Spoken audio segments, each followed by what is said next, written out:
આજે તો મંગળવારના દિવસે પહોંચી ગયો દાદાના દરબારમાં એટલે કે સાળંગપુર ને બસમાં આવી ગયો તો અચાનક ચેકિંગ ને હું અને મારો મિત્ર પહોંચી ગયા કારખાને કામ પૂરું કરીને સવારના પૂરમાં મસ્ત મજાની રોટલી બનાવી નાખીને જ વાતાવરણ કંઈક અલગ જ હતું. એ જ વાતાવરણને નિહાળતા નીકળી ગયો બસ સ્ટેન્ડ બાજુ. થોડી ઘણો પૂગી ગયો બસ સ્ટેન્ડ.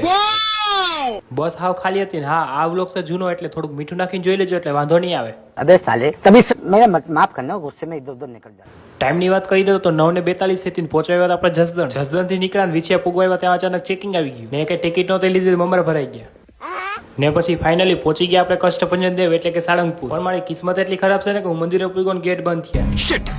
પછી શું નીકળી ગયો હું ભોજનાલય બાજુ લઈ લીધી પછી ત્યાંની પ્રસાદી કષ્ટભંજન દેવ સત્ય છે ને હા હું અહીંયા આવું એટલે મારું મન એકદમ હળવું થઈ જાય ને બહુ મજા આવે ને હા તમે અહીંયા લગન વિડીયો જોઈ નાખો તો જય હનુમાન દાદા કમેન્ટમાં લખતા જાઓ ને પછી અહીંયા મેં ફોટા વિડીયો પાડીને ગુજ્જુ કલેક્શન ને નીકળી ગયો પછી હું મારા ઘર બાજુ બોલો જુબાન કેસરી ને સાંજકના પહોંચી ગયો હું મારા ઘર બાજુ ને દોસ્તાર ભેગો આવી ગયો ડાયરેક્ટ રેલવે સ્ટેશન. હા હું જાઉં છું ગુજરાતની બહાર ફરવા માટે ક્યાં જાઉં છું એ જોવા માટે તમે ફોલો કરતા જાઓ.